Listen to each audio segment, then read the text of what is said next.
आज मैं आपको स्टैंडर्ड 10 एंड 12 में जो समास आने वाले हैं उसका मैं बताती हूँ। आईएमपी की जो 2026 में आएगा ही आएगा 99%। तो आज मैं यहाँ पर आप लोग को आज का कंटेंट है द्विगु समास, द्वंद्व समास एंड बहुब्रीहि समास। तीनों समास को मैं एक में इंक्लूड करके बताती हूँ और 2026 में कौन सा है पॉइंट जो आपको बार बार पूछता है।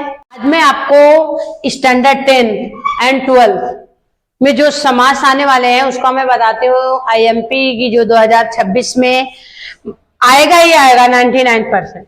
तो आज मैं यहाँ पर आप लोग को आज का कंटेंट है द्विगु समास, द्वंद्व समास एंड बहुब्रीहि समास। तीनों समास को मैं एक में इंक्लूड करके बताती हूँ और 2026 में कौन सा है पॉइंट जो आपको बार बार पूछता है।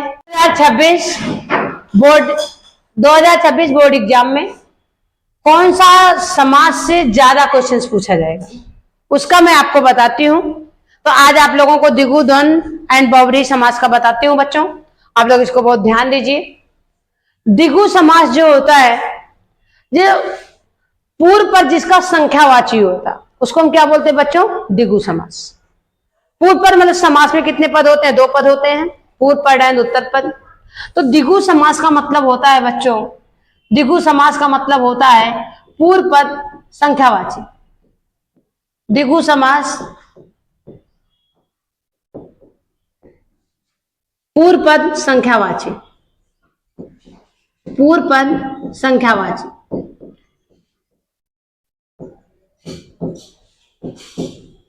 ये आपको सीबीएसई बोर्ड में पूछता है। सीबीएसई में पूछेगा कि द्विगु समास में पूर्व पद में क्या है, बट जीएसबी बोर्ड में या स्टेट बोर्ड में ऐसा नहीं पूछता है। स्टेट बोर्ड का क्वेश्चन होता है सिर्फ आपको समास देगा, उसका नाम बताना पड़ेगा, एंड जो एफएल हिंदी होती है उसमें आपको समास का विग्रह करना पड़ता है। तो द्विगु समास का मतलब होता है पूर्व पद जो है बच्चों संख्यावाची है। एग्जाम्पल्स होता है, जैसे उदाहरण आपके क्या है, उदाहरण जैसे है, उदाहरण वही आपको यहां पर बताया जाएगा जो आपको एग्जाम में आएगा ही आएगा। वही उदाहरण मैं आपको यहां बता रही हूं। जैसे 2026 के अकॉर्डिंग उदाहरण दोपहर। दोपहर का मतलब होता है दोपहर का समूह, दोपहर का समूह, दोपहर का समूह, इसको हम बोलते हैं दोपहर। ये चीजें जो होती है एफएल हिंदी को लिखना पड़ता है, एसएल हिंदी को लिखना भी नहीं पड़ता है, जो सेकंड लैंग्वेज हिंदी चलती है। आपको डायरेक्ट नाम लिखना पड़ेगा। कौन सा समास है बच्चों? द्विगु समास, द्विगु समास। दोपहर वर्ड जो है बहुत इंपॉर्टेंट है। एक वर्ड आपका है चौराहा, चौराहा। चौराहा में भी कौन सा समास है बच्चों? द्विगु समास।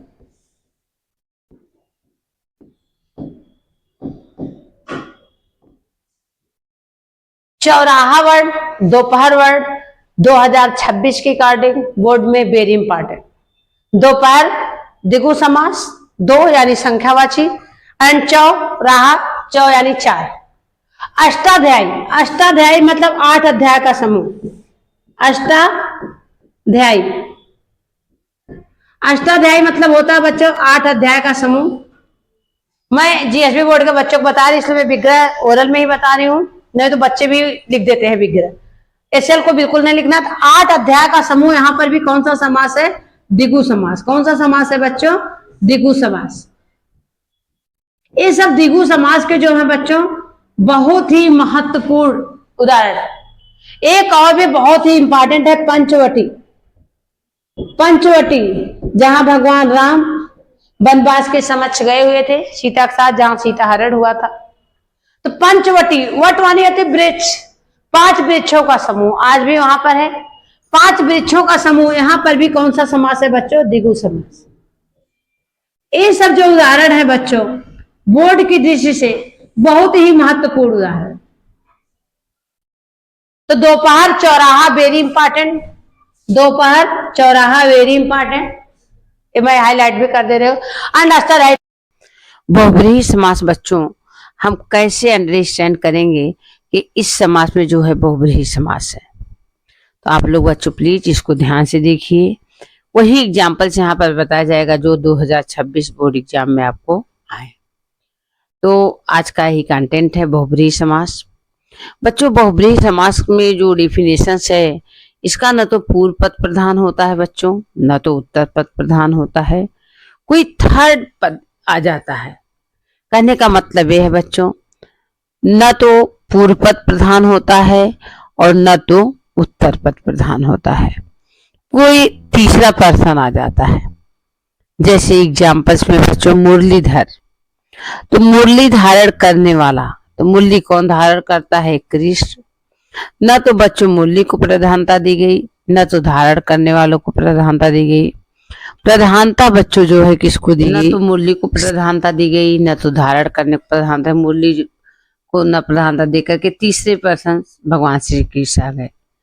तो यहाँ पर बच्चों न तो पूर्व पद प्रधान होता है, न तो उत्तर पद प्रधान होता है, कोई तीसरा पद आ जाता है। और इसके पहचानने का जो ट्रिक है बच्चों, पहचानने का जो ट्रिक है ये है कि इस समास में जो होते हैं, पहला ट्रिक तो है देवी देवताओं के नाम से संबंधित यह समास होता है। इस समास का जो है विग्रह करने पर देवी देवताओं के नाम आते हैं। इसका जो है पहचानने का क्या ट्रिक है कि देवी देवताओं के नाम आते हैं, विग्रह करने पर देवी देवताओं के नाम आते हैं। और दूसरा जो है बच्चों, जब भी हम विग्रह करते हैं, जिसका और जिसके का सिंबल आता है, जिससे हम अंडरस्टैंड करते हैं बच्चों कि हमारा जो है बहुब्रीहि समास है। तो इसी दो ट्रिक से हम पहचान जाते हैं कि हमारा ये बहुब्रीहि समास है। पहला ट्रिक है देवी देवताओं के नाम से संबंधित है। दूसरा ट्रिक है कि जिसका और जिसके का सिंबल आता है। जैसे मान लीजिए चार विग्रह करने पर जिसका और जिसके का सिंबल आ गया, जिसके चार पांव हैं यानी चारपाई, तो यहाँ पर हमारा बच्चों बहुब्रीहि समास हो गया।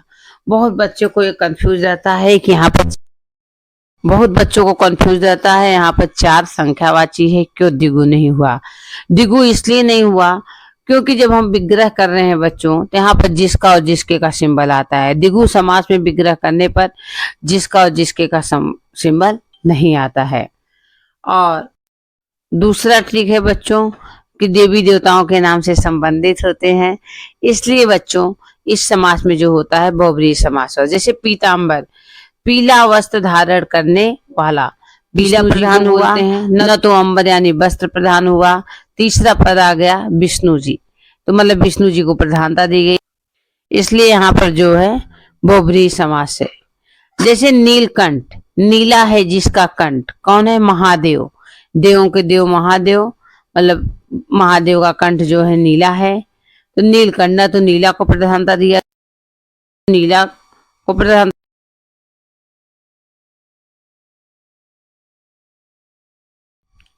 न तो नीला को प्रधानता दिया गया, न तो कंठ को, महादेव को प्रधानता दिया गया। यहाँ पर भी बच्चों तीसरा पद आ गया, तो इसलिए यहाँ पर बहुब्रीहि समास है। उसी प्रकार से नीलकंठ हो गया, पीताम्बर हो गया, मुरलीधर, चक्रधर, चक्र को धारण करने वाला विष्णु, यहाँ पर न तो चक्र को प्रधानता दी गई, न तो धारण करने को प्रधानता दी गई, आ गए विष्णु। दशानन, 10 हैं आनंद जिसके, मतलब 10 आनंद यानी मुख, कौन सा समास आ गया बच्चों? बहुब्रीहि समास, जैसे रावण। और दशानन का मतलब हो गया यहाँ पर लंबोदर, लंबा है जिसका उदर, कौन आ गया बच्चों? गणेश। चंद्रशेखर, चंद्र के समान शिखर वाला, कौन है? महादेव। यहाँ पर भी बच्चों कौन सा समास आ गया? हमारा बहुब्रीहि समास। तो बहुब्रीहि समास का बच्चों ट्रिक है कि देवी देवताओं के नाम होते हैं। दूसरा ट्रिक है इसका जब हम विग्रह करते हैं, जिसका और जिसके का सिंबल लगा होता है। इसी दोनों ट्रिक के माध्यम से बच्चों हम अंडरस्टैंड करते हैं कि हमारा जो है यह बहुब्रीहि समास है। तो आप लोग बच्चों ये देखिए और समझिए। किसी भी बच्चों के कोई भी प्रॉब्लम हो, कोई भी परेशानी हो, हमें कमेंट के माध्यम से बताइए। एंड हमारे चैनल को भी बच्चों लाइक, सब्सक्राइब, शेयर कीजिए, कमेंट कीजिए।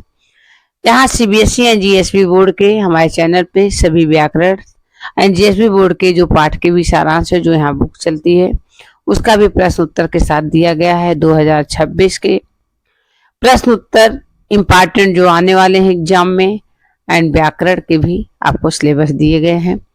तो बच्चों आपको समझ में भी आया गया होगा। कोई आपको प्रॉब्लम हो तो हमें आप। द्वंद्व समास जो है बोर्ड की दृष्टि से बहुत ही महत्वपूर्ण है। इसके पहले मैंने बच्चों आपको द्विगु समास एंड बहुब्रीहि समास का बताया है। आज मैं आपको द्वंद्व समास बताती हूँ और बाद में मैं तीनों समास को एक में ही इंक्लूड करके बताऊंगी। तो आज आप लोग देखिए बच्चों, द्वंद्व समास। द्वंद्व समास जो होता है बच्चों, इसमें दोनों पद जो होता है प्रधान होता है। जितना पूर्व पद को महत्व दिया जाता है उतना ही उत्तर पद को दिया जाता है। दोनों पद इसमें प्रधान होते हैं। और इसके बच्चों ट्रिक क्या है, कैसे हम अंडरस्टैंड करेंगे कि यहाँ पर द्वंद्व समास है। तो दोनों जो होता है, दोनों पद प्रधान होता है और जो होते हैं दोनों पद एक दूसरे के अपोजिट होते हैं। ट्रिक नंबर 1, उसमें एक दूसरे का अपोजिट होता है। जैसे सुख दुख, सुख का अपोजिट क्या है बच्चों? दुख। तो सुख दुख एक दूसरे का अपोजिट है। तो यहाँ पर कौन सा समास है बच्चों? द्वंद्व। दोनों पदों के बीच में योजक चिन्ह, योजक चिन्ह है जो माइनस का जो सिंबल होता है उसको हम योजक चिन्ह बोलते हैं हिंदी में।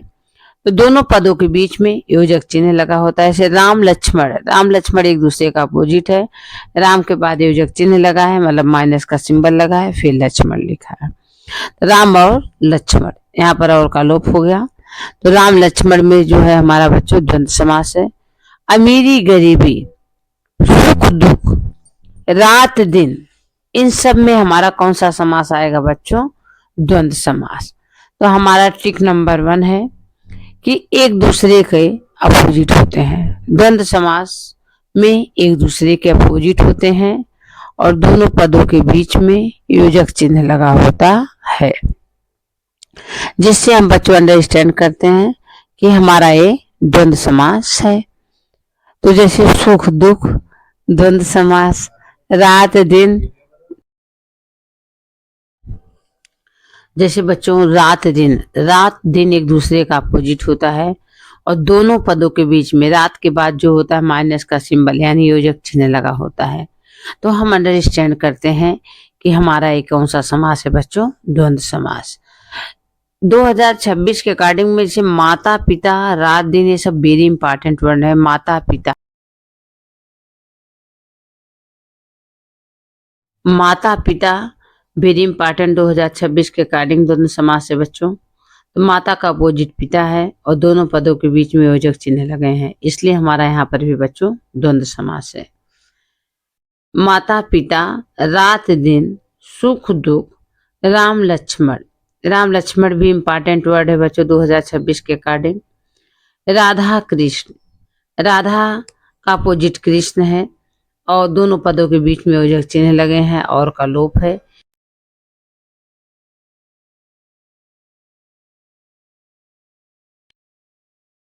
कृष्ण में भी बच्चों द्वंद्व समास है, क्योंकि राधा कृष्ण एक दूसरे का अपोजिट है और दोनों पदों के बीच में योजक चिन्ह लगे हैं।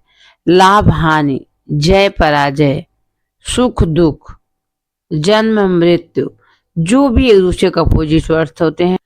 लाभ हानि, जय पराजय, हार जीत, सुख दुख, माता पिता, राम लक्ष्मण, राधा कृष्ण, सभी में बच्चों हमारा द्वंद्व समास आएगा। अमीरी गरीबी, इन सब में बच्चों द्वंद्व समास ही है। द्वंद्व समास हम इन 2 नियमों के द्वारा पहचान जाते हैं कि यहाँ पर द्वंद्व समास है। जैसा हमने आपको बताया कि पहला जो नियम और योजक चिन्ह लगे रहते हैं, इन्हीं दोनों के द्वारा हम जानते हैं कि हमारा यहाँ पर बच्चों द्वंद्व समास है। जैसे रात दिन, रात का अपोजिट दिन है, सुख का अपोजिट दुख है, लाभ का अपोजिट हानि है, जय का अपोजिट। तो बच्चों हम इन्हीं के द्वारा जानते हैं कि यहाँ पर द्वंद्व समास है। राधा कृष्ण, राम लक्ष्मण, माता पिता, ये सब 2026 के अकॉर्डिंग बहुत ही इंपॉर्टेंट वर्ड है। आप लोग इनको बच्चों ध्यान रखिए, समझिए। और जैसे मैंने इसके पहले आप लोगों को समास द्विगु पहले मैंने जो द्विगु समास बताया था बच्चों, वो भी बहुत ही इजी है, संख्यावाची होता है। और बहुब्रीहि बताया था, वो भी इजी है, उसमें देवताओं के नाम होते हैं जिसका और जिसके सिंबल होता है। और सबसे जी द्वंद्व समास है। द्वंद्व समास में बच्चों एक दूसरे के अपोजिट होते हैं और का लोप होता है, जैसा हमने आपको बताया भी है। और ये बहुत ही इम्पॉर्टेंट समास है कॉम्पिटिटिव एग्जाम के लिए भी। और अभी जो हम बोर्ड के दृष्टि से जो हमारा आएगा, माता पिता, राम लक्ष्मण, राधा कृष्ण, सुख दुख, रात दिन, जय पराजय, यश अपयश, मान सम्मान, हार जीत, इन्हीं सब वर्ड से बच्चों पूछते हैं। तो आप लोग इसको समझिए, अंडरस्टैंड कीजिए। जो भी प्रॉब्लम हो हमें बच्चों कमेंट के द्वारा आप लोग जरूर। बच्चों द्वंद्व समास बोर्ड के जिससे बहुत ही इम्पोर्टेंट समास है, तो आप लोग इसको अंडरस्टैंड कीजिए। जो भी प्रॉब्लम हो आप हमें कमेंट के द्वारा बच्चों जरूर बताइए। सिर्फ इसमें हमें एक दूसरे का अपोजिट अंडरस्टैंड करना है एंड उनके दोनों पदों के बीच में जो माइनस का सिंबल यानी योजक चिन्ह लगा होता है, उसी के द्वारा हम अंडरस्टैंड कर जाते हैं कि हमारा यहाँ पर बच्चों द्वंद्व समास है। माता पिता, राधा कृष्ण, राम लक्ष्मण, दिन रात, सुख दुख, ये सब वेरी इंपॉर्टेंट वर्ड है। और यहाँ पर वही वर्ड लिखा गया है जो 2026 के बोर्ड एग्जाम में बच्चों आपको आएगा ही आएगा। तो आप लोग बच्चों इसको समझिए। इसके पहले जो समास मैंने बताया था वो भी अंडरस्टैंड कीजिए। अभी जो मैं आपको कल वीडियो डालूंगी, तीनों समास को इंक्लूड करके मैं वीडियोस डाल दूंगी। तो बच्चों जो भी बोर्ड की में आपका सिलेबस है, एक एक पॉइंट वापस रिवीजन पर चल रहा है। आप सभी बच्चे फोकस कीजिए, चैनल पर आइए, लाइक कीजिए, सब्सक्राइब कीजिए, कमेंट कीजिए। कोई भी प्रॉब्लम हो बच्चों हमें जरूर बताइए। जय हिंद, जय